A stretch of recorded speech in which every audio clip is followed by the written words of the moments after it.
Welcome to Off Hours, a conversation between John Edwards and Chris Manning. In a bit of follow-up from our last episode, we were joking around and talking a little bit about that entirely acrylic watch that was on Kickstarter.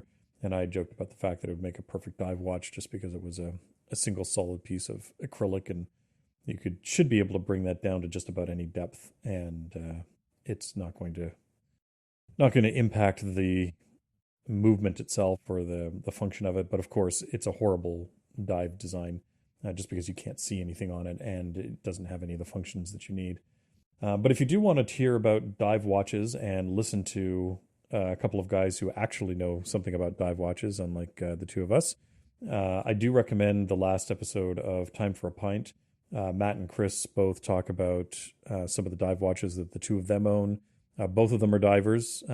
Chris is a relatively new diver. Matt's an experienced diver. And they talk a little bit about the ins and outs of what you want to look for in a dive watch, as well as some of the watches they've owned and they've actually used as a dive watch. They're not just buying dive watches and wearing them into the office, so they do understand the ins and outs of them. So if you want to hear more about dive watches, I do recommend that you go and check out that episode of Time for a Pint.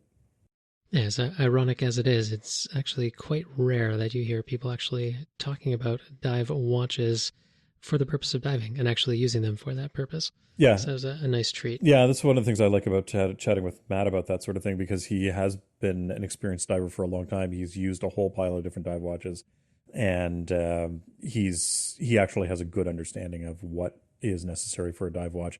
And I remember telling me some of the ins and outs of things like colors. You know, the reason that a lot of these dive watches have these horrible color designs and whatnot is to make them more legible at depth, because certain colors become very, very muted as you go down in depth. So yeah, there's some great information in there. And if you're at all interested in diving and want to listen to a couple of people talk enthusiastically about them and watches, then I recommend listening to those guys, because they do actually know what they're talking about.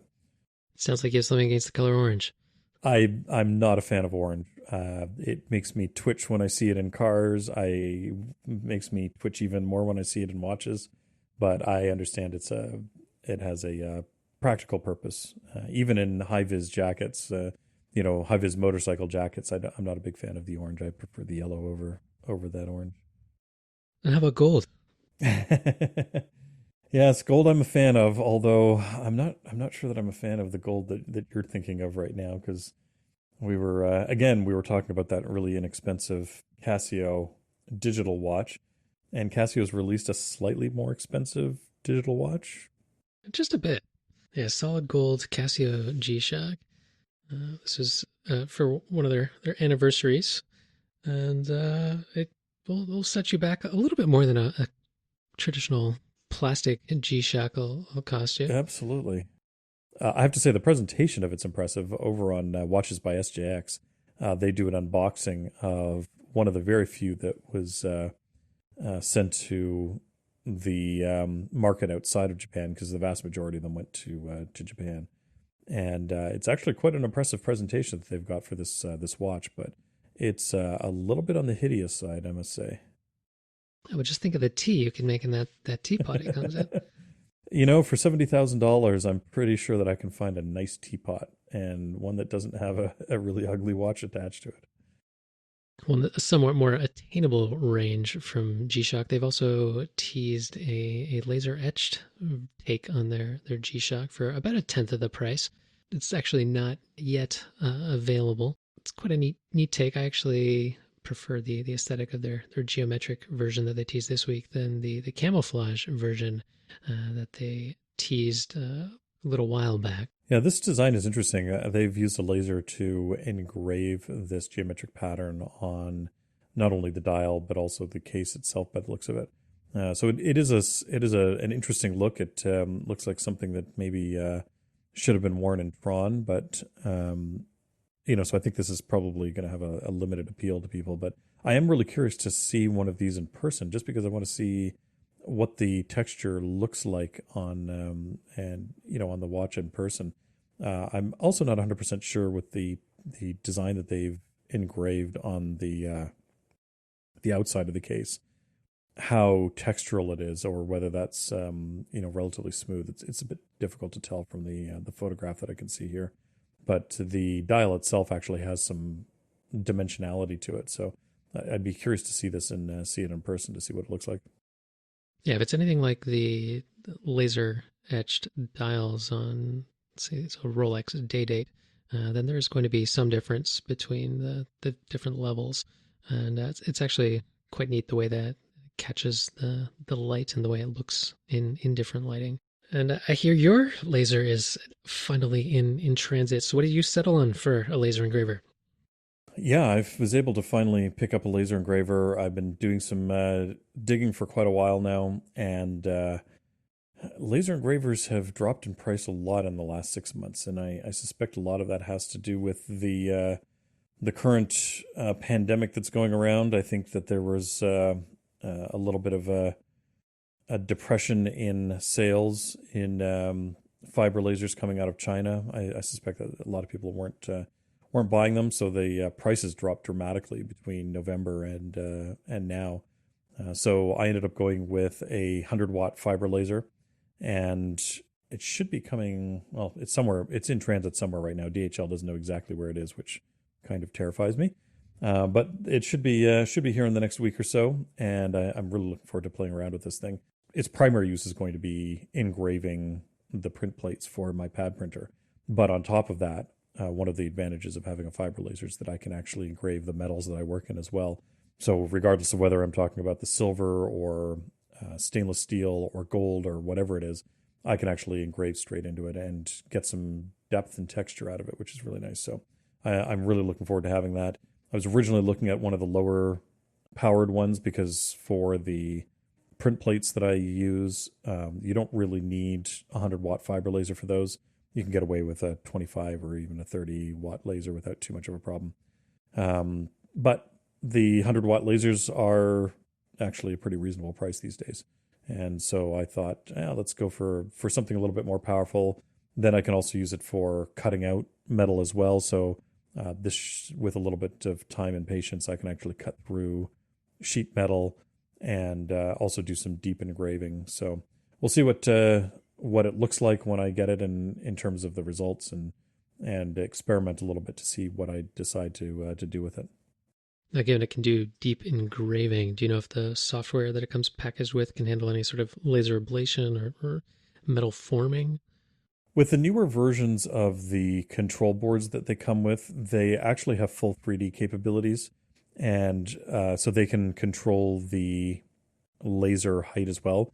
The way that these work, a lot of people are familiar with or they've seen a CO2 laser, and you'll see sort of a carriage that runs around, and it's something like a 3D printer would, where this carriage runs around and it sort of slowly goes around the part and does engraves the wood or leather or whatever it is underneath it, using a CO2 laser.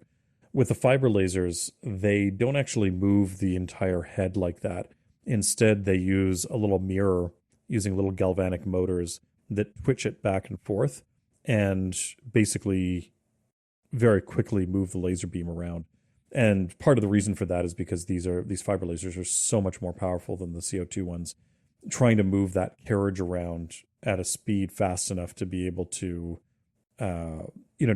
to engrave and cut without actually burning through or melting the material that you're working on, you'd need to move that carriage head just way too fast. So instead, they use this little mirror to basically focus it around. So in the machine that I've got, that height, the Z height that you've got, that's being controlled manually. So what you do is you put your piece down and you actually focus the laser on the correct height that you want to be working on. And that allows you to then sort of engrave within a very small range. So that Z height that you can work in. I'm not sure exactly what the full focus range is. It depends on the lens that you've got on there, but it's going to be, let's say, a millimeter of travel. So if you're too high, you're not actually focused properly and you won't be able to engrave appropriately. If you're too low, then again, you're not going to be able to actually cut anything because the laser's out of focus at that point. It's sort of like when you were a kid and you were using a magnifying glass to try and starting a fire. If you don't have that distance quite right, then you don't get the intense light that you need to light something on fire. With the newer versions, along with having control over the galvanic motors and controlling that mirror, they also have a stepper motor on the Z height, so you can move the whole mirror assembly up and down, which allows you to change the plane of focus that the laser's working in, and that allows you to do more three-dimensional work and actually sculpt with it as opposed to just doing sort of a flat piece. Now, there's still, even with the one that I've got, there's still an ability to do sort of some three-dimensional stuff. And in terms of, doing laser ablation, that's all that laser engraving is. You're just vaporizing the material underneath it. So I can certainly do some work like that. I could do some sculptural work like that if I wanted to. I'm just limited in terms of how deep that engraving actually goes. I suspect that with some experimentation, I could probably play around with doing it manually, so I could manually change the Z height between passes. Also, I've built enough CNC machines before. It probably wouldn't be that difficult for me to put a stepper motor on the Z axis and then be able to control that as well. So we'll see how useful that is and whether I really feel a need for it. I suspect I probably won't need to do much of that. I mean, the most sort of three-dimensional object that I would be working on in terms of wanting to engrave it is a pen.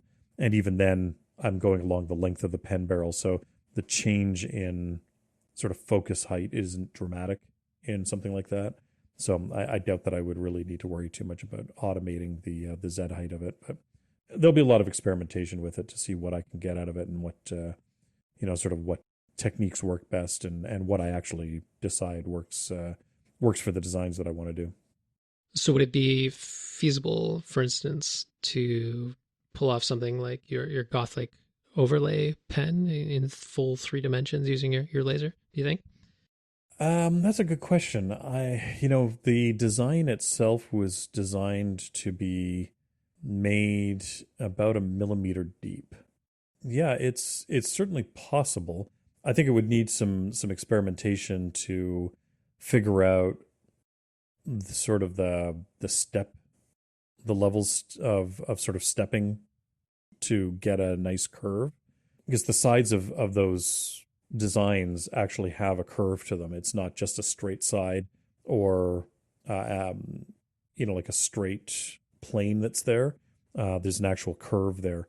So that's the sort of thing that I can do easily with a CNC mill, just because I can have it change the Z height of the cutter as it goes along.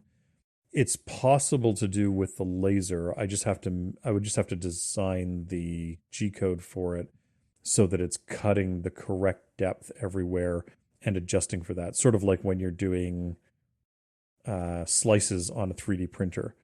It's the same kind of thing where you're basically slicing. I'd have to slice the design up in such a way that I could go down and get something that approximates that curve properly. I don't know that the software that it comes with would be able to handle that easily. So it might have to be something that I'd have to sort of custom, create a custom G code for it to be able to actually do that. But it's certainly possible. I don't know how feasible it would be. I think it's more likely that I would use it for something like my Taj Mahal or my Jaipur pen, where I'm engraving down a certain distance, let's say 0.5 millimeter deep, and then I'm going in and filling it in with Niello afterwards. So I don't really care what the surface on the bottom of that cut looks like. I'm not worried about having a particular curve to that surface. It's basically just go down a certain distance and cut everything away. And so that's probably a better use of the laser than trying to cut something that's as sculptural as my overlays are, for instance. I guess you could go pretty wild with the designs on a pen using the laser. You could imagine just about anything in a pointillist style and fill all that in with yellow. You could have your face put on the pen if you wanted to. I'm not sure anyone would buy it. Well, yeah, I am trying to actually make some money doing this, John. I'm not trying to scare people away from my products. So I don't know that I would go quite as far as doing that, but you're right. I could do all sorts of things. One of the common things in the jewelry industry of the last few years with people with fiber lasers was doing things like fingerprints on rings. So you could take somebody's fingerprint and actually put it onto their wedding ring, or put their partner's fingerprint on their wedding ring.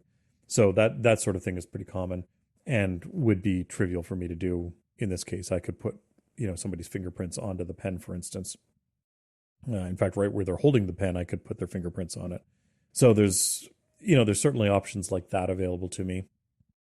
I don't know how much I'm going to play around with that stuff. Some of it's kind of gimmicky from a sort of a marketing point of view, but certainly this gives me a lot of options for taking those patterns and executing them in very, very high detail. I've wanted to do some designs based on some of the Islamic geometric art that's done in a lot of mosques, and there's some beautiful, beautiful designs. Trying to execute them in wax with the CNC mill was challenging. Because of course, if you screw up any of those details with a geometric pattern, it's very, very obvious that you've screwed up the detail. And there were just too many inconsistencies with it.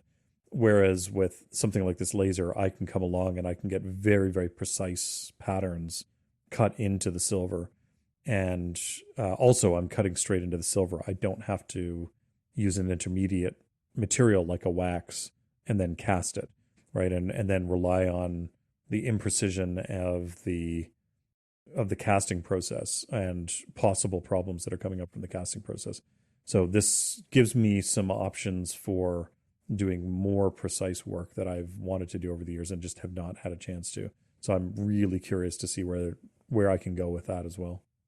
Given how precise the dimensions of a watch case need to be, this opens up a lot of potential for you too to start bringing your Niello work back over into the watch world. It's been a number of years since I've seen a brand new release in the watchmaking world that contained any sort of Niello on the case itself. And this is a fairly popular technique as far as popularity goes when watches were as rare as they were back in the day. But it's been, I'd say, probably centuries since, or at least a century, since it was common to see Niello in a watch case.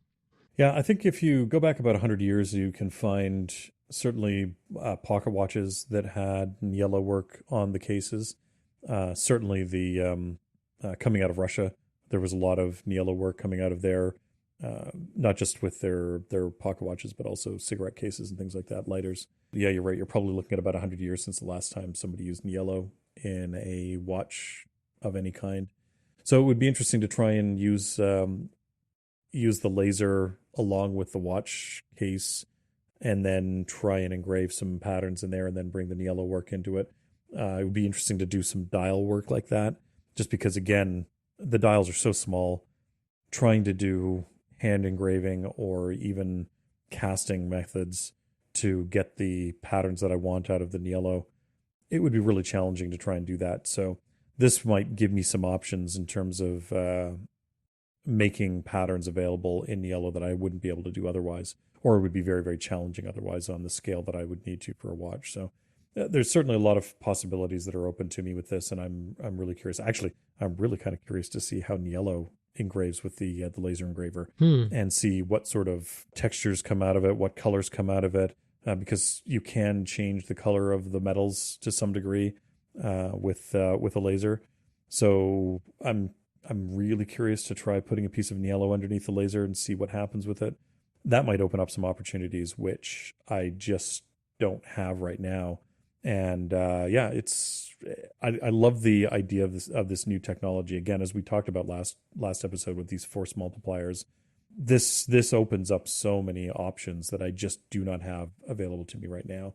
And again, it's a nice thing that I can set up a part, even if it takes an hour to laser engrave something. I can set the part up, I can walk away, and I can do something else while it's doing that. And that's huge for me. I need to do so much work by hand that anytime I've got an option to do something that's automated like this, and it turns out that it's new and interesting and looks really good, then I'm all about that. I love that sort of thing. Laser etching yellow sounds like another paper in the making. Yeah, we'll see. I'm not too sure what's where that would go. Unfortunately, and when it comes to papers in yellow, unfortunately, the Santa Fe Symposium was postponed this year. It was supposed to be coming up in May. As I mentioned, we're going through our COVID-19 pandemic crisis right now, and of course, all these events are being canceled. And that's one of the ones that so far has been they've canceled it at the time that it was, and they're hoping to reschedule it for later this year. So we'll see. I'm not sure how many conferences are actually going to happen in 2020. I think it's going to be pretty lean for that this year. The future looks like it might be lean for four young men over in Germany. This final piece of follow-up, kicking it all the way back to episode 17 of Off Hours. We mentioned a gold coin made by the Canadian Mint, which at the time it was produced was worth, it said to be worth about $1 million. And today is worth closer to about $4 million Canadian with the current price of gold. But this particular gold coin was on display at a museum in Germany back in 2017, and it was stolen. And there are now 4 men on trial for the theft of that gold coin. So we'll see how that all plays out. I was amused to see the story about this and the fact that they were actually caught. They've still never found the coin itself. At this point, I have to assume that it was melted down. I do find it amusing that they ran off with it in a wheelbarrow. Not exactly the mode of transportation for a classic heist movie, but a wheelbarrow was the most appropriate way of moving a 100-kilogram coin. And so I'm amused by that. None of them have admitted to it or admitted to any of the details.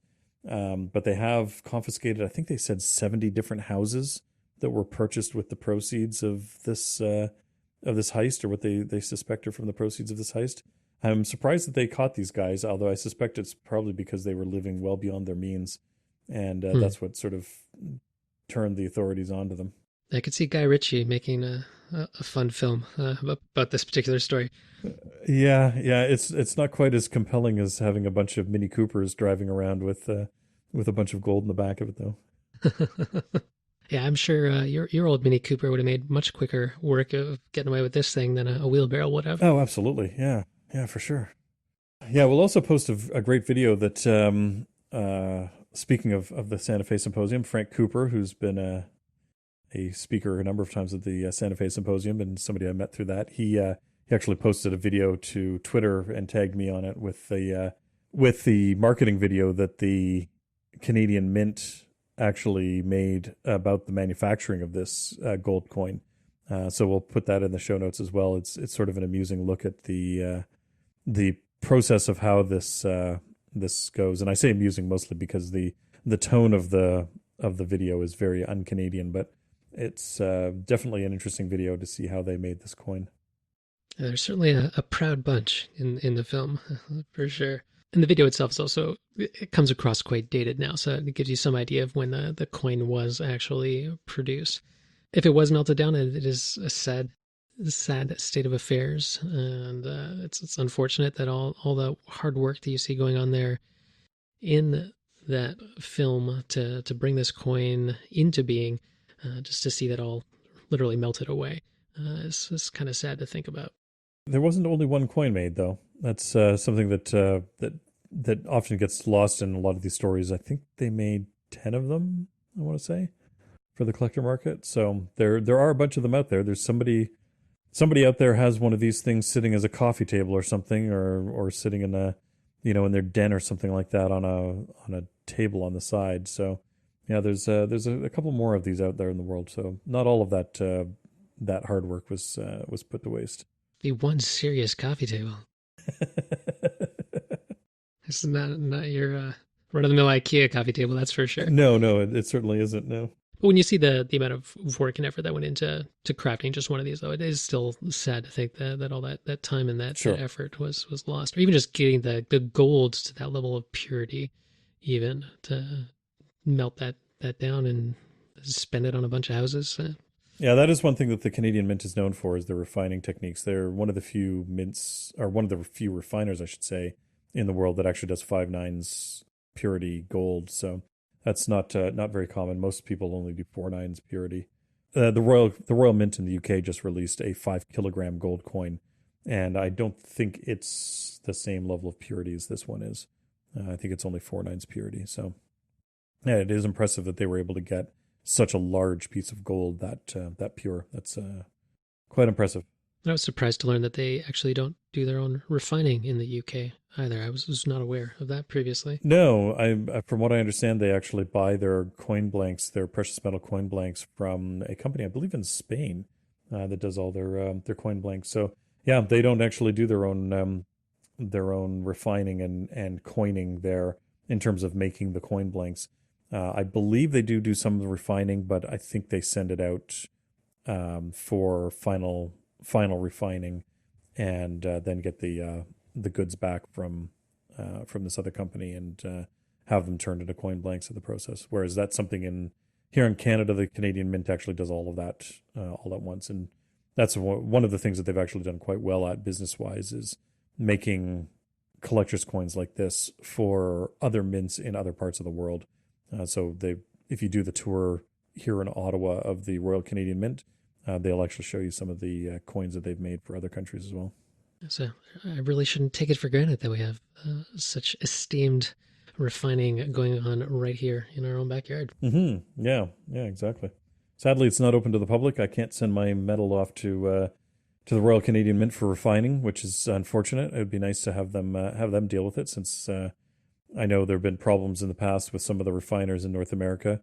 Large amounts of gold going missing when it's being refined. So it'd be nice to deal with somebody that was a little more reputable, but unfortunately, they don't do it. Yeah, there was a paper published on that through the Santa Fe Symposium, if I recall correctly. So we'll be sure to link to that in the show notes as well. Yeah, that's absolutely terrifying. If you're in the jewelry industry and you're having precious metals refined, that paper is worth reading. It was shocking the percentage of material that actually was going missing as part of the refining process. Well, you sure picked an opportune time to move your studio out of your house. I tell you, when everybody else is trying to work from home, I'm trying to work away from home for the first time in more than a decade. It's a little bit crazy. You're just kind of moving from one bubble to another. It's actually worked out pretty well for me. A lot of people are obviously being forced to self-isolate and either not work at all or work from home. For those of you who can work from home, obviously that's an ideal situation. And in my case, I'm fortunate because even though I'm relatively secluded here, it's just my wife and I and the cat here. So that's pretty easy to avoid people, and we live out in the country, so it's not as if we have a large number of people just stopping by or in the area even. So it's easy to stay isolated out here. And then the studio itself, even though it's right inside of Ottawa and it's on one of the busiest streets in Ottawa, we don't really have a lot of people coming and going out of the studio. In fact, next week it looks like it's just going to be me in 8,300 square feet of shop space. So even though I am leaving the house and technically not supposed to be sort of going out and going to work, in my case, it's not really a big deal just because there isn't anybody else there. So yeah, it's worked out pretty well for me, and it's amazing. As I said, the street that we're on, Carling Avenue in Ottawa, is one of the busiest streets in the city, and it's incredible just how little traffic there's been on that street over the last week or so, as people stop going to work and stop commuting. Yeah, COVID-19 is certainly taking its toll on the economy and just people's lifestyles in general in quite a short span of time here in North America and all around the world, of course. It's just it's taken a little while for things to ramp up here as they have. Yeah, it's and obviously for a lot of people, it's difficult to bring their work home. I assume in your case, you're not bringing work home with you. to work No. on watches while they shut down the store. So yeah, that's it's tough for a lot of people, and whether you're a school teacher, whether you're working in retail or whatever, it's tough to bring that kind of work home. So yeah, I feel for a lot of people who are in that situation, and as I said, I'm pretty fortunate. I've spent the last 20 years working towards being an artist hermit, and it's actually worked out pretty well in my case. I've been training for this for decades, and I'm ready for the challenge. Funny enough, I am absolutely 100% would self-identify as an introvert and would probably clinically identify as an introvert, but actually finds the current self-quarantining situation, I am not getting enough introversion, introspection time because I've just got a house full of people and little ones to be taken care of. So I'm usually pretty drained by the end of the day. That said, I am grateful for the extra time that I've got with the kids, and certainly have been playing a lot of Lego these past couple days. Yeah, yeah, exactly. Yeah, it's funny how for a lot of people this is actually ending up being spending a lot more time with their family than they normally want to or do on a regular basis. So it's yeah, there's certainly a couple of people I've talked to who are ready for this to be over, just because they don't need to spend more time with their family than they already are. But we'll see how long this goes on for. Obviously, this can't go on forever. Our society is not really designed to be this isolated like this. So I'm curious to see how long we go before we can actually sort of go back to more business as usual. And I'm also curious to see just how much changes after we go back to sort of quote unquote normal life. I suspect that we're going to see a lot of things like shaking people's hands and whatnot is actually going to decrease in popularity just because of how conscious people are right now of transmission of disease. And I think that we're going to see a lot of that change, and hopefully next year maybe things like the flu will actually decrease in terms of its transmission rate, just because people are more aware of it. Hmm. That's a good point. I hadn't really thought about the fact that the same precautions taken to avoid transmitting COVID-19 would actually also prevent the transmission of the flu as well.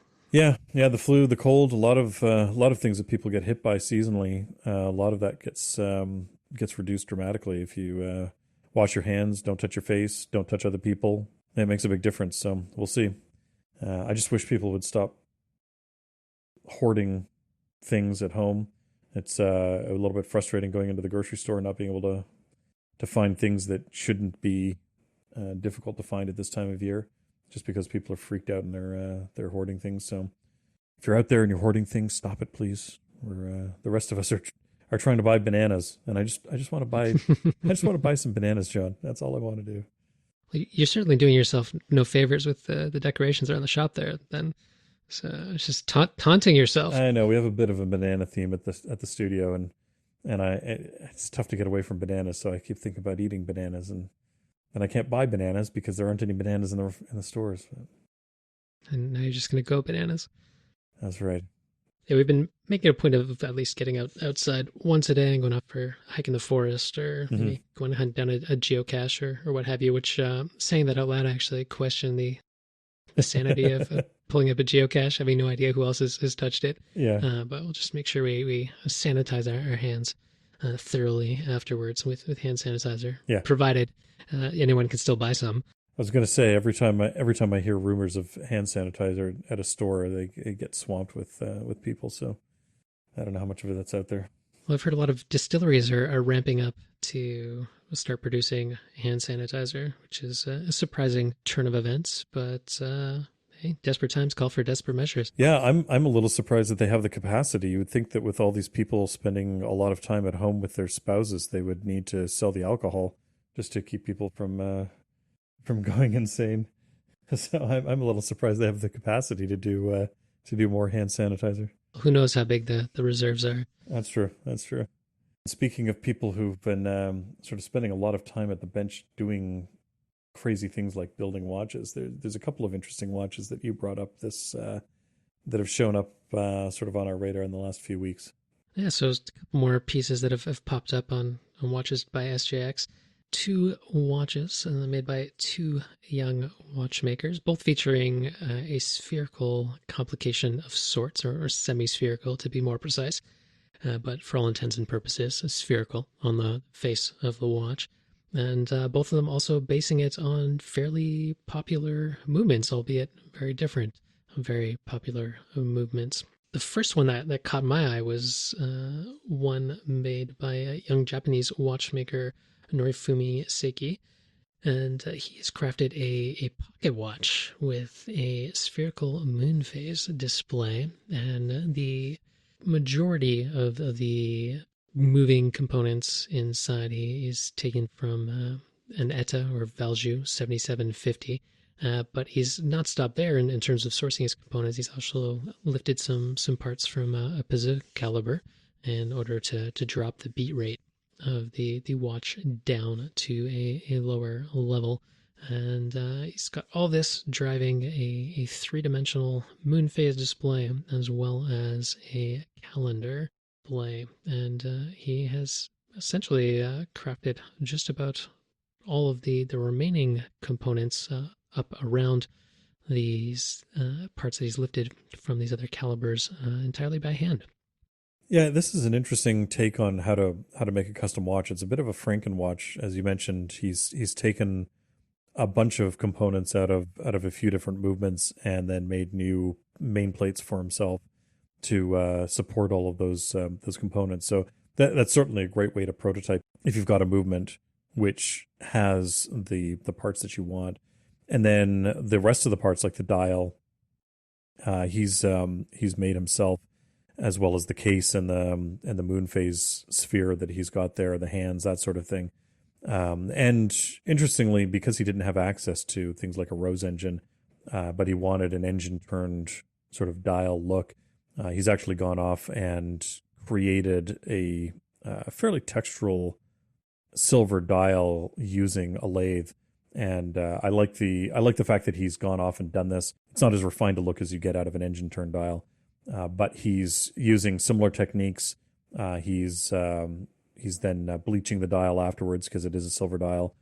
So I like that he's wanted a certain look. He couldn't get it using traditional methods, and so he's gone out and figured out another way of doing it. So that's quite nice to see. So as a resident expert on guilloche, what are some critiques that you would have of this particular approach, or rather, how would you contrast this with the sort of result that you would get out of actually using a Rose engine in lieu of trying to do it on a lathe the way that he has done? Yeah, there's a few different things that really stand out with this versus an engine-turned dial. The first is that he's chosen to create cuts that are quite deep. And typically, you're not going to cut this deep with a Rose engine or a straight line engine. So that's the first thing. And especially when you look at sort of the quote-unquote clou de Paris sort of style pyramids that are behind the, looks like the second and hour hands that are there. That sort of depth that you would just never do out of a straight line engine. Those look like they're probably close to a 0.5 millimeter deep, maybe even more. So you certainly wouldn't do cuts that are that deep. Even the cuts that are sort of the Rose engine like work that's there, you wouldn't cut that deep with a when you're doing guilloche work typically. So that's the first difference. The other difference is that when it comes to the circular patterns, you can tell that they're actually circles. They're concentric circles that are there, and the sort of faux guilloche that he's getting, that look that he's getting, is because of the overlapping circular patterns. So he's taking concentric circles and then sort of overlapping them. And I think he's got a couple of different points that the circles originate from. It sort of mimics a barleycorn pattern. And to the untrained eye, it's going to look a lot like a barleycorn pattern. They wouldn't necessarily know the difference between them. If you look at it, you can see that it's clearly not designed that way, but it's still a great look. I think that the look is unique. I like the fact that it's so textural, that there's so much depth with this dial, between the sphere, between the deep sort of pyramids that are there. you do get quite a bit of texture there, and that's nice to see on a dial, which you don't normally get to see. Yeah, and this is not a critique in any way, but just a thought or comment. That is, I think the one area where it most falls apart. I think he could have hidden that just by moving I believe it's the minute hand that's in the center there. If he had moved that up, perhaps 8 millimeters or so, up to where the pattern gets stretched out Mm-hmm. and it popped a hole in the dial there, that would have, I think, hidden the fact that it's not done on a Rose engine a little bit better.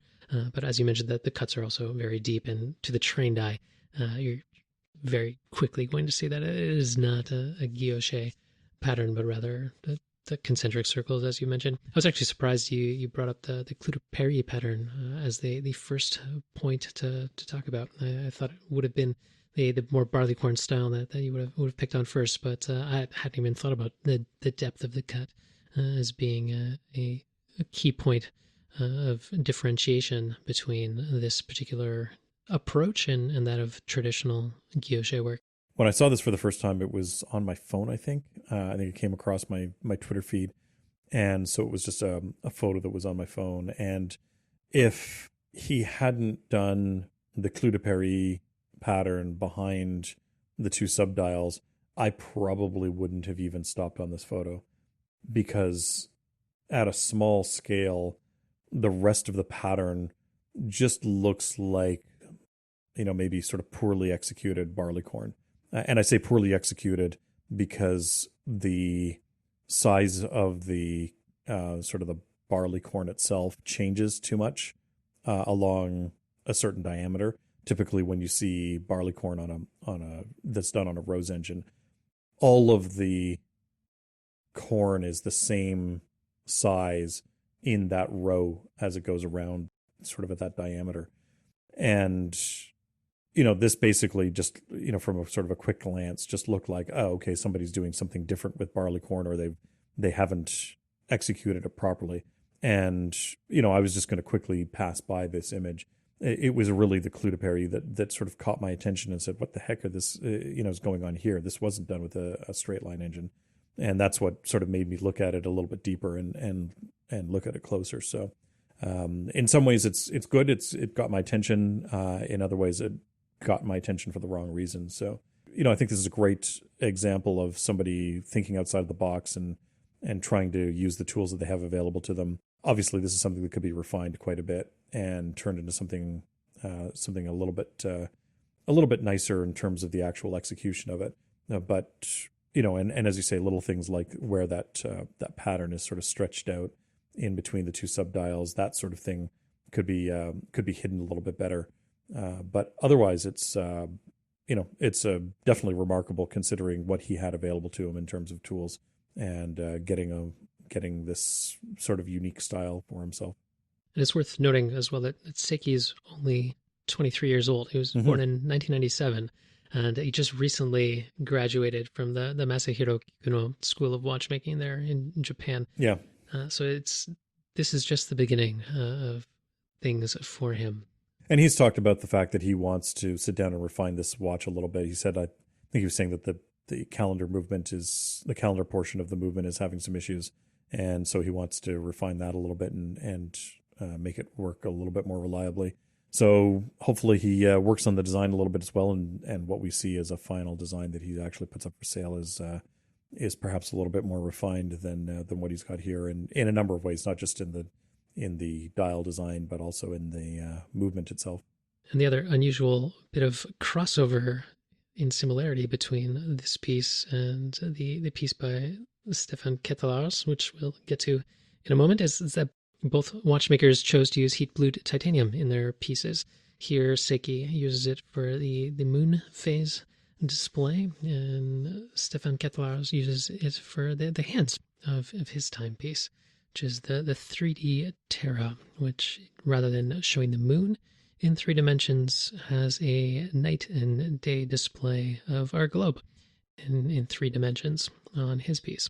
It is nice to see some alternative materials being used. The colors that you get out of heat-treating titanium is definitely different than what you're getting out of heat-bluing steel. So it is nice to see that. You can certainly get some very different colors out of it other than just blue.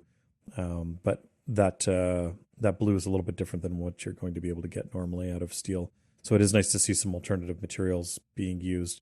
Also, you can, if you don't want to heat treat it, you can also use electricity to treat the titanium and get the colors. And that's a slightly more repeatable process if you want to get certain colors dialed in.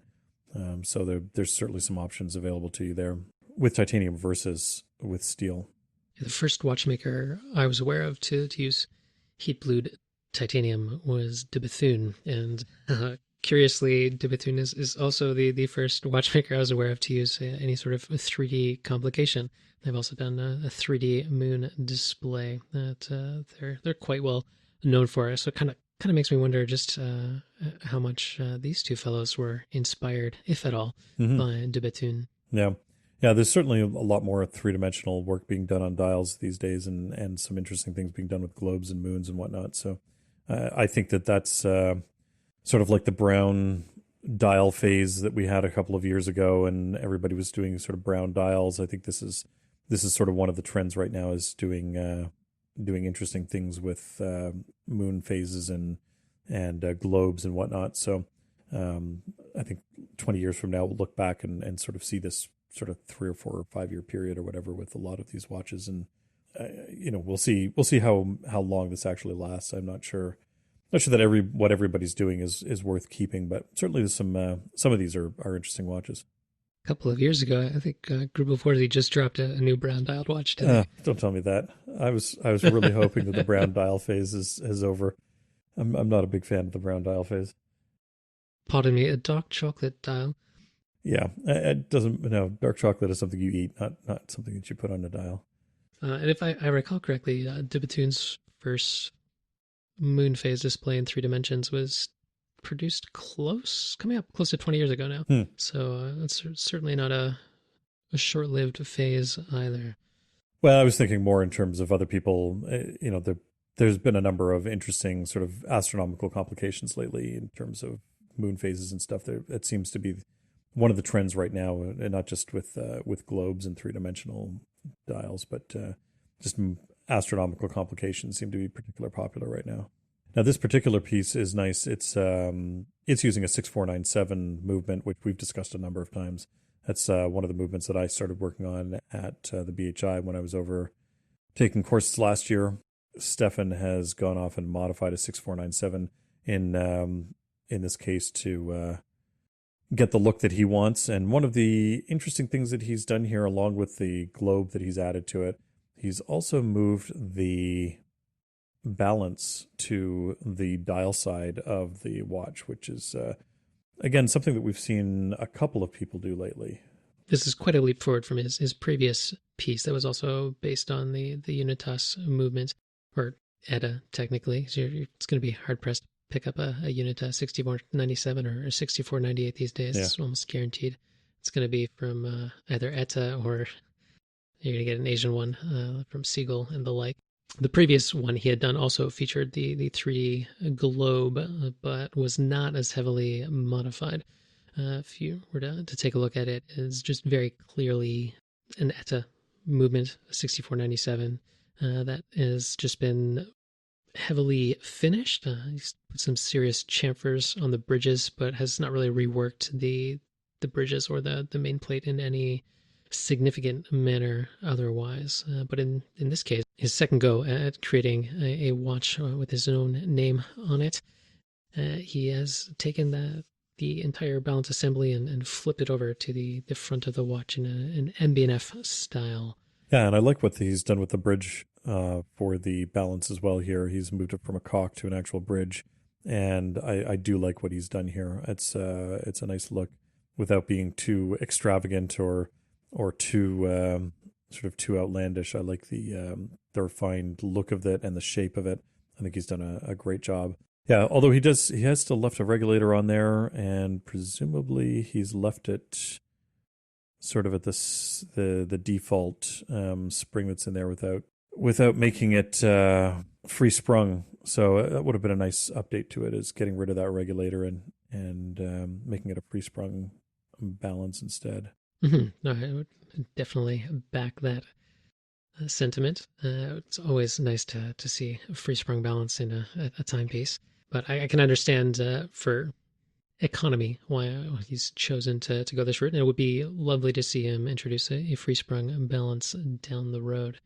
It sounds like he's actually using the balance stock as it is. I would have presumed he would have cut a New Balance staff for it to accommodate the new setup. But it seems he was able to retain everything exactly as it is. He's even used the pallet fork bridge as it is from the 6497. And he's even curiously retained the chemically blued screws for that bridge on the dial side, which I find actually stand in unusual contrast to the all white screws that are used on the actual time display area of the open work dial. Yeah, there's a few things like that it would be nice to see changed. The screws, I think, on the back and the movement side, it would be nice to see those done a little bit better, either leaving them silver like the dial side, or bluing them in a slightly nicer blue, because I'm not really a big fan of the chemical dyeing that they do on those blued screws. And the stark contrast with the screw slot not being blued as well. Yeah, that's a big problem with it, because they obviously dye them and then cut the screw slot afterwards, and it's not the best look.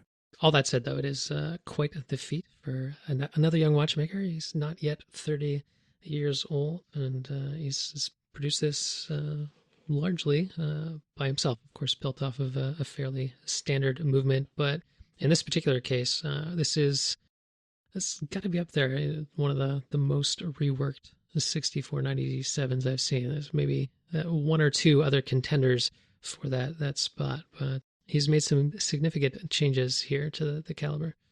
And for all the nits that I've picked about this, honestly, what he's done with it, as you said, is remarkable. And the fact is that he's selling these for 5,800 euros. We've been talking about watches that some of them are ridiculously priced. And even when you think about something like that Omega 321 that we talked about a few episodes ago at $17,000 Canadian, for 5,800 euros for a watch like this, which has been reworked the way that it is, it's rather unique in terms of design and style and whatnot. I would much rather give somebody like Stefan my money for a watch like this than I would for something that's going to be produced in the thousands or tens of thousands eventually. So yeah, this is the sort of watch that I'm impressed with, especially the fact that he's able to release it for the price that he is. That's good on him for being able to put this out into the world as it is. Just as an aside, I wish they'd show the backside of this. I haven't dug much deeper. Yeah, they show the backside of the other one. Mildly curious exactly what he's done there. Yeah. For engaging with the escape wheel. Never enough photos. Yeah, the value for the money here is remarkable, and he hasn't really cheapened out on anything at all. He even got the box sapphire there protecting the dial side and giving a great view into the three-dimensionality of the dial as well. Even just a couple of years ago, you would have been hard-pressed to find a timepiece in this range with a box sapphire on it, because the tooling required to cut a sapphire crystal in this manner and to get that degree of polish and clarity on it is not easy to come by. Yeah. And I think it was probably Tudor or a similar brand that would have been the first to bring it into this sort of price gamut with their Black Bay watches. And when you compare this to something like a Tudor, you're getting a mass-produced product on the one hand versus a product that has a lot of handiwork and originality poured into it. Now, on that same note, though, you've got the backing of a giant brand for customer service and whatnot on the one side, whereas you're going to be hard pressed to make sure that you've got that kind of service going forward necessarily from a small independent watchmaker. But that is a risk that many people feel is worth making given the trade-off in terms of exactly what you're getting for the money. Oh, absolutely. You're right. You're dealing with a small maker versus a large corporation. But at the same time, the fact this is based on a 6497 means that any halfway competent watchmaker is going to be able to service this watch and be able to do work on it. and even find parts for a lot of it. So I think that at the end of the day, this is a pretty safe bet for spending all your money on. It's I think you're going to be able to, if somebody dropped this onto your bench and told you that you needed to service it, I don't think you would have too much difficulty servicing it and even getting a few replacement parts for it if that was necessary. That's a great point.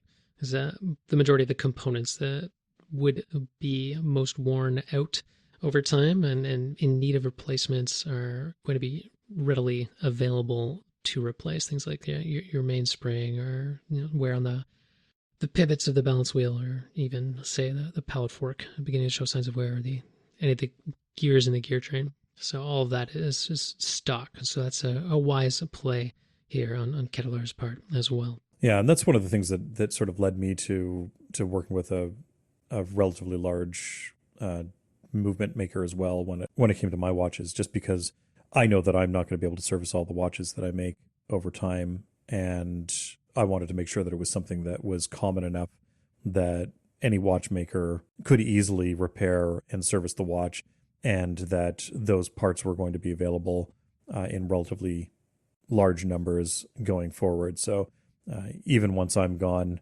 hopefully there will be more than enough of these watches out there, and there'll be more than enough information about these watches out there.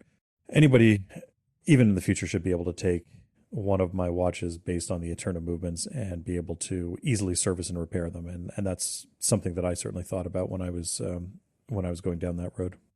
In the vein of gears not wearing out anytime soon, what are your thoughts on embedding a gear in the gear train in a block of concrete?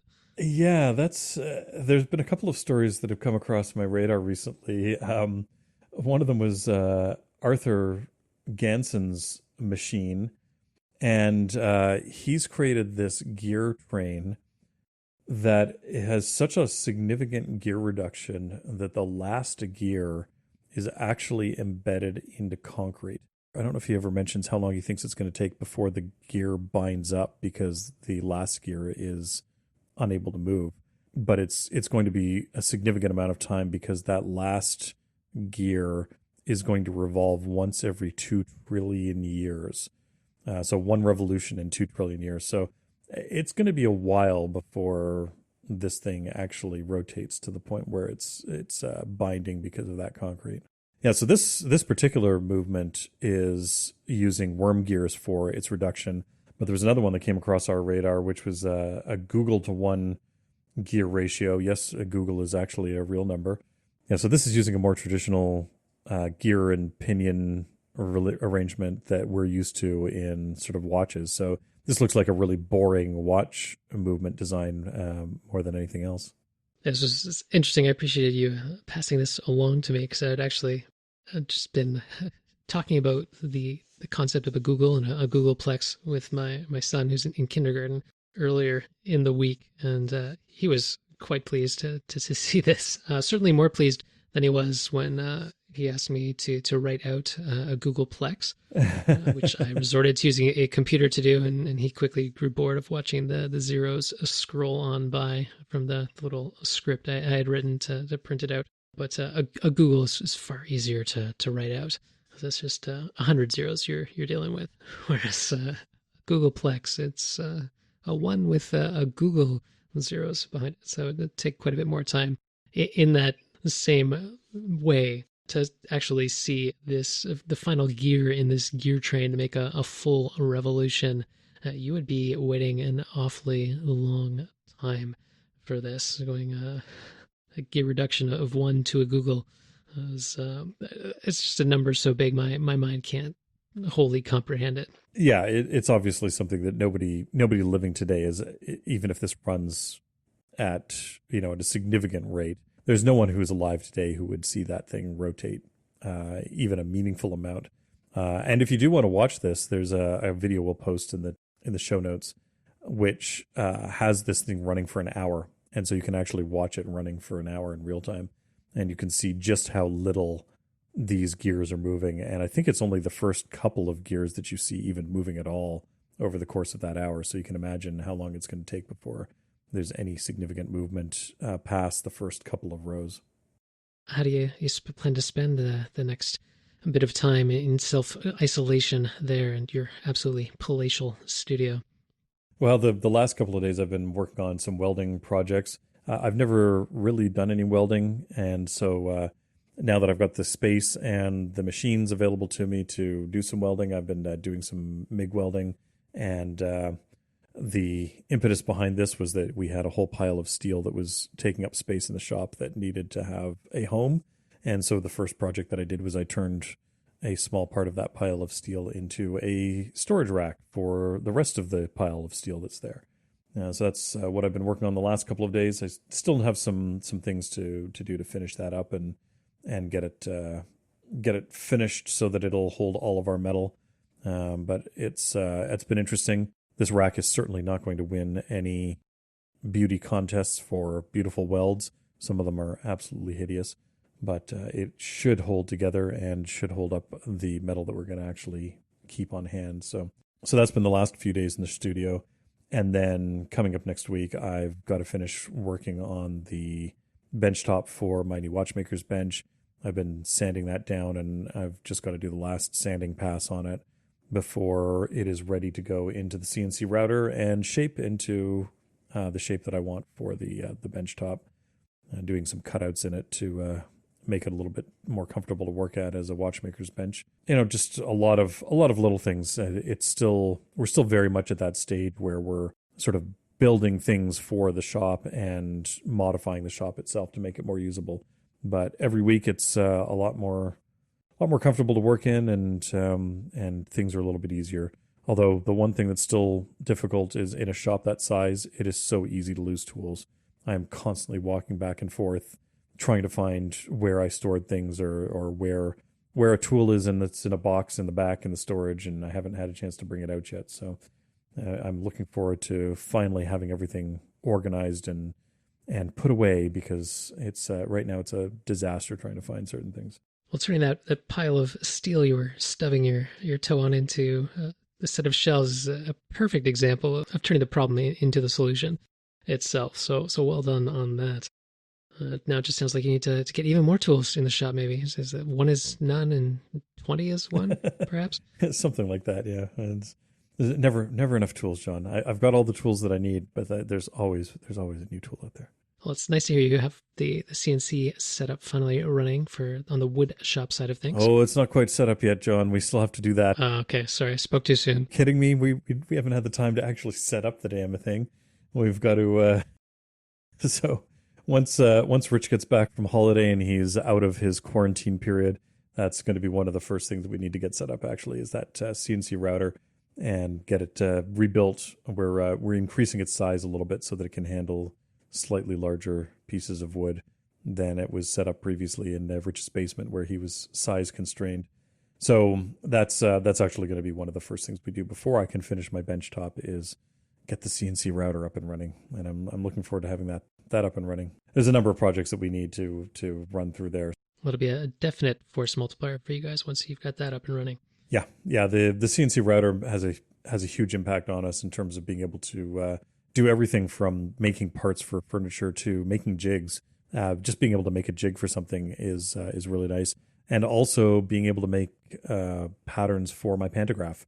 The pantograph that I have can do a 20-to-1 reduction, and the CNC mill that I have just doesn't have the work envelope to be able to do something large enough. Even if I'm doing a watch dial or something like that, I can't do a 20-to-1 pattern on my mill. So having that CNC router available to be able to do patterns for the pantograph is nice to have there as well. So would you be using something like acrylic for your pantograph masters, or you stick with wood? I imagine wood's a little too soft and porous for that. No, the wood will actually work. Something like an MDF would actually work just fine. I'm not using it for producing in such large numbers that I'm too worried about the pattern wearing out. And if I was, then I can also impregnate the MDF with things like a resin or something like that, or even a CA glue to help sort of make it a little bit harder and wearing a little bit better. Things like acrylic, unfortunately, they're not cheap. A lot of those plastics are really not that cheap. So something like an MDF, it's a fairly stable material. I don't have to worry about it changing dimensions due to humidity quite as much. And especially with something like a 20-to-1 reduction, even if it was a 10-to-1 reduction, any small changes to MDF in terms of its dimensions from the environment, it's not enough that it's going to be too much of a problem. So yeah, something like that's probably going to be fine. Maybe even plywood if I needed to, if I wanted to do something quick and dirty and I didn't happen to have any MDF on hand or whatever. Even something like plywood will actually work for this. And if it's something that I know that I'm actually going to need that often, then I'm probably going to look at an alternative to making it versus the pantograph. Because at that point, I'm probably better off automating it on my mill or maybe even using the laser. That's one of the things I've thought about when it comes to doing things like cutting out the moon phase window, for instance, in my dial. I'm going to experiment to see, does it make more sense to cut it out on the laser instead of on the pantograph? So there's things like that where once you get to a certain scale, the pantograph just doesn't make a lot of sense, unfortunately. You really need to just figure out a less manual way of doing it and something that I can set it and forget it. Well, the pantograph you have is among the largest I have ever encountered in my life, so I do hope you're able to still find some use for that behemoth. Oh, it's certainly usable, and I know that it's going to get put to good use for a couple of other things. And I always laugh when you tell me that it's the largest pantograph you've seen, because it's actually one of the smaller ones that Gorton made, and compared to some of the ones that Deckel made, for instance, it's very small. And also, it only does 2 dimensions. It doesn't do 3-dimensional pantograph work. So there certainly are larger pantographs out there, but yes, it's a fair bit bigger than the desktop ones that are often used for the watch world.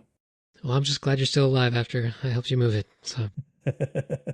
Yes, thank you for that. And in fact, that's the next video that I'm working on. So for those of you who are curious about the process of moving all these big heavy machines, that's a video that I'm currently editing for the Low End Design channel. So stay tuned if you want to see what's involved in moving a whole lot of cast iron in minus 30-degree weather. Thanks for listening to Off Hours. You can find detailed show notes at offhours.show. If you'd like to keep up to date with the show, follow us on Twitter @offhours. John can be found on Twitter @UnderTheLoop, and Chris can be found on Twitter and Instagram @silver_hand.